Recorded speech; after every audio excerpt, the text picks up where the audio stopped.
సార్వత్రిక ఎన్నికలు దగ్గర పడుతున్నటువంటి నేపథ్యంలో ఆంధ్రప్రదేశ్లో ఈసారి అధికారం మాదే అంటూ కొంతమంది, కాదు కాదు మాదే అంటూ మరికొన్ని పార్టీలు పోటీ పడుతున్నటువంటి నేపథ్యంలో అసలు ఆంధ్రప్రదేశ్ ప్రజల అభిప్రాయం ఏ రకంగా ఉంది, ఆంధ్రప్రదేశ్ ప్రజల పల్స్ ఏ రకంగా ఉంది తెలుసుకునేందుకు పల్స్ టుడే అనేటువంటి ఒక సర్వే సంస్థ ఆంధ్రప్రదేశ్లో ఒక సర్వే నిర్వహించింది.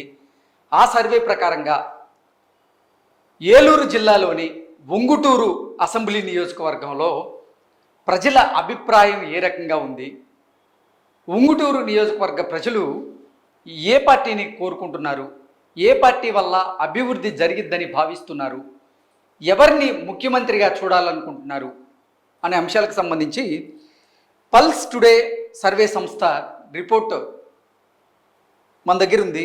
ఆ రిపోర్ట్ చూసేటువంటి ప్రయత్నం అయితే మనం చేద్దాం. Andhra Pradesh elections 2024 pre poll survey report assembly wise Unguturu assembly నియోజకవర్గం సర్వే రిపోర్ట్ ఇది ఇప్పుడు మనం చూసేది. ఈరోజు 10వ తేదీ ఏప్రిల్ 2024 ఈరోజే రిపోర్ట్ వచ్చింది. పల్స్ టుడే సర్వే సంస్థ ఏలూరు జిల్లా ఉంగుటూరు అసెంబ్లీ నియోజకవర్గంలో మార్చి 25 నుండి ఏప్రిల్ 7 వరకు ఈ సర్వే చేయడం జరిగింది. అసెంబ్లీ నియోజకవర్గంలో 4 మండలాల్లో ఉన్నటువంటి 214 పోలింగ్ బూతుల పరిధిలో ప్రతి పోలింగ్ బూత్లో 50 శాంపిల్స్ చొప్పున మొత్తం 11,347 శాంపిల్స్ తీయడం జరిగింది. సో ఓవరాల్గా ఉంగుటూరు అసెంబ్లీ నియోజకవర్గంలో ఉన్నటువంటి 214 పోలింగ్ బూతులలో ప్రతి పోలింగ్ బూత్లో 50 శాంపిల్స్ చొప్పున 11,347 శాంపిల్స్ తీశారట ఓన్లీ ఉంగుటూరు అసెంబ్లీ నియోజకవర్గంలో. మండలాల వారీగా సర్వే శాంపిల్స్ వివరాలు ఏంటనేది ఒకసారి మనం చూసేటువంటి ప్రయత్నం చేద్దాం. భీమడోలు మండలంలో 2,540 శాంపిల్స్ అయితే వీళ్ళు తీసుకోవడం జరిగింది. అలాగే ఉంగుటూరు మండలంలో 3,623 శాంపిల్స్ వీళ్ళు తీసుకోవడం జరిగింది. నిడమర్రు మండలంలో 1,947 శాంపిల్స్ ఈ పల్స్ టుడే సంస్థ తీసుకోవడం జరిగింది. నెక్స్ట్ గణపవరం మండలంలో 3,237 శాంపిల్స్ వీళ్ళు తీసుకోవడం జరిగింది. ఈ సర్వే కోసం మొత్తం 69 మంది field staff pulse today survey సంస్థ యజమాని రాజు ఆధ్వర్యంలో పనిచేయడం జరిగింది. సో ఓవరాల్గా అసలు ఉంగుటూరు అసెంబ్లీ సర్వే రిపోర్ట్ ఎలా ఉందనేది మనం ఒకసారి చూసేటువంటి ప్రయత్నం చేస్తే క్వశ్చన్ నెంబర్ 1, 2024 ఎన్నికలలో ఆంధ్రప్రదేశ్లో ఏ పార్టీ అధికారంలోకి వస్తే బాగుంటుంది అని మీరు భావిస్తున్నారు అన్న ప్రశ్నకు ఏలూరు జిల్లా ఉంగుటూరు ఓటర్లు ఇచ్చినటువంటి సమాధానం, వారి అభిప్రాయం ఏంటనేది మనం ఒకసారి చూసేటువంటి ప్రయత్నం చేస్తే option A TDP, Janasena, Bharatiya Janata party అంటే కూటమికి 5,526 ఓట్లు పడ్డాయి. అంటే ఓవరాల్గా 49% మంది 2024 ఎన్నికల్లో ఆంధ్రప్రదేశ్లో ఏ పార్టీ అధికారంలోకి వస్తే బాగుంటుంది అంటే టీడీపీ, జనసేన, భారతీయ జనతా పార్టీ అధికారంలోకి వస్తే బాగుంటుంది అంటూ 49% మంది ఉంగుటూరు ఓటర్లు వారి అభిప్రాయాన్ని వ్యక్తం చేసినట్లుగా ఈ సర్వే సంస్థ మనకైతే రిపోర్ట్ ఇస్తూ ఉంది. నెక్స్ట్ వైఎస్ఆర్ కాంగ్రెస్ పార్టీకి 5,741 ఓట్లు అయితే వచ్చినట్లుగా ఈ సర్వే సంస్థ మనకు తెలియజేస్తూ ఉంది. ఓవరాల్గా 51% మంది 2024లో జరగబోయేటువంటి ఎన్నికల్లో ఆంధ్రప్రదేశ్లో వైఎస్ఆర్సీపీ అధికారంలోకి వస్తే బాగుంటుంది అంటూ ఉంగుటూరు ఓటర్లు వారి అభిప్రాయాన్ని వ్యక్తం చేసినట్లుగా ఈ సర్వే మనకు తెలియజేస్తూ ఉంది. నెక్స్ట్ సి వచ్చేసి ఇతర పార్టీలు ఏవైతే ఉన్నాయో వారికి కేవలం 80 ఓట్లు మాత్రమే రావడం జరిగింది. అంటే 100లో 1% మాత్రమే ఇతరులు వస్తే బాగుండు అనేటువంటి అభిప్రాయాన్ని వ్యక్తం చేసినట్లుగా పల్స్ టుడే అనేటువంటి సర్వే సంస్థ రిపోర్ట్ అయితే మనకు తెలియజేస్తూ ఉంది. నెక్స్ట్ రెండో క్వశ్చన్ వచ్చేసి రాబోయే ఎన్నికల్లో మీ ఉంగుటూరు నియోజకవర్గ ఎమ్మెల్యేగా ఏ పార్టీ అభ్యర్థి విజయం సాధిస్తే బాగుంటుంది అని మీరు భావిస్తున్నారు అన్న ప్రశ్నకు టీడీపీ, జనసేన, భారతీయ జనతా పార్టీ కూటమి అభ్యర్థి విజయం సాధిస్తే బాగుంటుంది అంటూ 5,654 మంది ఓట్లు వేసినట్లుగా, అంటే ఓవరాల్గా 50% మంది కూటమి అభ్యర్థి గెలిస్తే బాగుంటుంది అంటూ ఉంగుటూరు అసెంబ్లీ నియోజకవర్గ ఓటర్లు వారి అభిప్రాయాన్ని వ్యక్తం చేసినట్లుగా ఈ పల్స్ టుడే అనేటువంటి సర్వే సంస్థ మనకి ఈ రిపోర్ట్ ద్వారా తెలియజేస్తూ ఉంది. నెక్స్ట్ ఆప్షన్ బి వచ్చేసి వైఎస్ఆర్ కాంగ్రెస్ పార్టీ అభ్యర్థి గెలిస్తే బాగుంటుంది అంటూ 5,609 మంది ఉంగుటూరు ఓటర్లు వారి అభిప్రాయాన్ని వ్యక్తం చేసినట్లుగా ఈ సర్వే సంస్థ మనకి ఈ రిపోర్ట్ ద్వారా అయితే తెలియజేస్తూ ఉంది. అంటే ఓవరాల్గా ఉన్నటువంటి ఓట్లలో 40% మంది ఉంగుటూరు ఓటర్లు వైసీపీ రెండవ స్థానంలో వస్తే బాగుంటుంది అన్నట్లుగా వారి అభిప్రాయాన్ని వ్యక్తం చేసినట్లుగా తెలుస్తుంది. ఎందుకంటే మొదటి స్థానంలో టీడీపీ, జనసేన, భారతీయ జనతా పార్టీకి చెందినటువంటి కూటమి అభ్యర్థి ఉన్న నేపథ్యంలో రెండవ స్థానంలోనే ఇక్కడ వైఎస్ఆర్సీపీ ఉన్నట్లుగా మనం భావించవచ్చు. నెక్స్ట్ ఇతరులు ఎవరన్నా వస్తే బాగుంటుంది అంటూ 84 మంది ఓటు వేశారంట. ఆ 84 ఓవరాల్గా మనం చూసుకున్నట్లయితే 100లో 1% మాత్రమే ఇతరులు ఇక్కడ ఎమ్మెల్యేగా గెలిస్తే బాగుంటుంది అంటూ వారి అభిప్రాయాన్ని వ్యక్తం చేసినట్లుగా మనం భావించవచ్చు.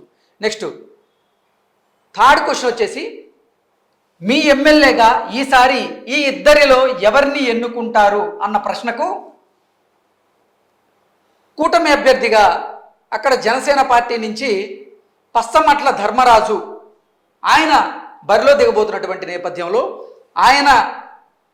ఆయన్నే ఎన్నుకుంటామంటూ 5,768 మంది వారి అభిప్రాయాన్ని వ్యక్తం చేసినట్లుగా ఈ సర్వే సంస్థ ఇచ్చినటువంటి రిపోర్ట్ ద్వారా మనం గ్రహించవచ్చు. అంటే ఓవరాల్గా 100%లో 51% ఈ ఉంగుటూరు ఓటర్లు జనసేన పార్టీ అభ్యర్థి, అంటే కూటమిలో భాగంగా జనసేన పార్టీ అభ్యర్థి పచ్చమట్ల ధర్మరాజుని ఎన్నుకుంటాము అంటూ వారి అభిప్రాయాన్ని వ్యక్తం చేసినట్లుగా ఈ సర్వే సంస్థ మనకు తెలియజేస్తూ ఉంది. నెక్స్ట్ ఆప్షన్ బి వచ్చేసి పుప్పాల వాసుబాబు. ఈయన వైఎస్ఆర్ కాంగ్రెస్ పార్టీ నుంచి బరిలో దిగబోతున్నటువంటి నేపథ్యంలో ఇతన్ని ఎన్నుకుంటాము అంటూ 5,501 మంది, అంటే దీంతో పోలిస్తే తక్కువే, కూటమి అభ్యర్థితో పోలిస్తే ఇక్కడ తక్కువ ఓట్లు వచ్చినట్లుగా మనం గమనించవచ్చు. సో వైఎస్ఆర్ కాంగ్రెస్ పార్టీ అభ్యర్థి అయినటువంటి పుప్పాల వాసుబాబుని మేము ఎన్నుకుంటాము ఇక్కడ ఎమ్మెల్యే అభ్యర్థిగా అంటూ 5,501 మంది వారి అభిప్రాయాన్ని వ్యక్తం చేసినట్లుగా, ఓవరాల్గా 100%లో 48% మంది వైఎస్ఆర్సీపీ అభ్యర్థి గెలిస్తే బాగుండని ఆయన్నే మేము ఎన్నుకుంటాము అంటూ కూడా ఉంగుటూరు ఓటర్లు వారి అభిప్రాయాన్ని వ్యక్తం చేసినట్లుగా ఈ సర్వే ద్వారా మనం తెలుసుకోవచ్చు. నెక్స్ట్ ఇతరులు, అంటే వేరే ఎవరన్నా ఉంటే వాళ్ళని ఎన్నుకుంటాం అనేటోళ్ళు 78 మంది ఉన్నారని, అంటే ఓవరాల్గా 100%లో కేవలం 1% మాత్రమే వాళ్ళు ఉన్నారన్నట్లు కూడా ఈ సర్వే సంస్థ మనకైతే రిపోర్ట్ అందజేస్తూ ఉంది. Next survey report key points ఏంటనేది ఒకసారి మనం చూసేటువంటి ప్రయత్నం చేస్తే, ఉంగుటూరు అసెంబ్లీ నియోజకవర్గంలో జనసేనదే గెలుపు. నేను చెప్పే కదా, ఏలూరు జిల్లాలో ఉన్నటువంటి ఉంగుటూరు అసెంబ్లీ నియోజకవర్గంలో జనసేనదే గెలుపు, అక్కడ జనసేన అభ్యర్థే, కూటమిలో భాగంగా జనసేన అభ్యర్థే గెలవబోతున్నారు అంటూ సర్వే రిపోర్టు కీ పాయింట్స్ అయితే తెలియజేస్తూ ఉన్నాయి. నెక్స్ట్ కూటమి ఉమ్మడి అభ్యర్థి పచ్చమట్ల ధర్మరాజు గారు ఎమ్మెల్యేగా విజయం సాధించబోతున్నారు. వైఎస్ఆర్సీపీ ప్రస్తుత ఎమ్మెల్యే పుప్పాల వాసుబాబు గారి మీద ప్రజల్లో వ్యతిరేకత వ్యక్తమైంది. సో ప్రజెంట్ ఉంగుటూరు సిట్టింగ్ ఎమ్మెల్యేగా ఉన్నటువంటి పుప్పాల వాసుబాబు గారి మీద, అలాగే ప్రభుత్వం మీద ఉంగుటూరు ప్రజల్లో తీవ్రమైనటువంటి వ్యతిరేకత ఉన్నది. ఈ నేపథ్యంలోనే కూటమి అభ్యర్థిగా ఉన్నటువంటి పచ్చమట్ల ధర్మరాజు గారు అక్కడ గెలిచే అవకాశం ఉంది అంటూ కూడా ఈ సర్వే సంస్థ మనకు తెలియజేస్తూ ఉంది. నెక్స్ట్ తెలుగుదేశం, జనసేన పార్టీ నాయకుల, కార్యకర్తల మధ్య ఈ నియోజకవర్గంలో సమన్వయం బాగుంది. సో అసలు ఓవరాల్గా రాష్ట్రంలో ఏంటంటే తెలుగుదేశం పార్టీ, అలాగే జనసేన, భారతీయ జనతా పార్టీ 3 పార్టీలు కూడా కూటమిగా పొత్తు పెట్టుకొని ఎన్నికల్లో బరిలో దిగబోతున్నటువంటి నేపథ్యంలో ఈ ఉంగుటూరులో మాత్రం తెలుగుదేశం, జనసేన పార్టీ నాయకుల, కార్యకర్తల మధ్య నియోజకవర్గంలో సమన్వయం బాగుంది అంటూ కూడా ఈ సర్వే సంస్థ రిపోర్ట్ ఇస్తుంది. వర్గ విభేదాలు లేకపోవడం ఇక్కడ కూటమికి కలిసి వచ్చే అంశం. ఈ నియోజకవర్గంలో వర్గ విభేదాలు పెద్దగా లేవు, సో ఇది కూటమికి కలిసి వచ్చే అవకాశంగా ఉంది అంటూ ఈ సర్వే సంస్థ మనకు తెలియజేస్తూ ఉంది. పార్టీల బలాబలాల ప్రకారంగా వైఎస్ఆర్సీపీ పార్టీ బలంగా ఉంది. కానీ ప్రస్తుత ఎమ్మెల్యే వచ్చే ఎన్నికల్లో వైఎస్ఆర్సీపీ ఎమ్మెల్యే అభ్యర్థి వాసుబాబు గారి మీద వ్యతిరేకత వల్ల వైఎస్ఆర్సీపీ ఇక్కడ ఓటమి చవిచూడబోతోంది అంటూ, సో రానున్నటువంటి ఎన్నికల్లో ఉంగుటూరు అసెంబ్లీ నియోజకవర్గంలో వైఎస్ఆర్సీపీ అభ్యర్థి వాసుబాబు గారు ఇక్కడ ఓడిపోయే అవకాశం ఉందంటూ క్లియర్గా మనకు తెలియజేస్తూ ఉన్నారు. నెక్స్ట్, నియోజకవర్గంలో ఉన్న 4 మండలాల్లో నిడమర్రు, గణపవరం మండలాల్లో జనసేన అభ్యర్థికి లీడ్ ఉంది. సో అసలు ఉంగుటూరు అసెంబ్లీ నియోజకవర్గంలో ఉన్నటువంటి 4 మండలాల్లో కూడా నిడమర్రు, గణపవరం మండలాల్లో జనసేన అభ్యర్థికి ఇక్కడ లీడ్ ఉండే అవకాశం ఉందంటూ కూడా ఈ సంస్థ మనకు తెలియజేస్తూ ఉంది. నెక్స్ట్, భీమడోలు మండలంలో హోరాహోరీ పోరుండే అవకాశం ఉంది అంటూ కూడా ఈ సర్వే సంస్థ మనకు తెలియజేస్తూ ఉంది. ఉంగుటూరు మండలంలో వైఎస్ఆర్సీపీ పుప్పాల వాసుబాబు గారికి లీడ్ ఉండే అవకాశం ఉంది అంటూ కూడా ఈ సర్వే సంస్థ మనకు తెలియజేస్తూ ఉంది. ఓవరాల్గా చూసుకున్నట్లయితే ఉంగుటూరు అసెంబ్లీ నియోజకవర్గంలో కూటమి అభ్యర్థి విజయం సాధించబోతున్నారు అంటూ కూడా పల్స్ టుడేట్ అనేటువంటి సంస్థ అయితే క్లియర్ కట్గా మనకు తెలియజేస్తూ ఉంది రిపోర్ట్ ప్రకారంగా. Thank you so much.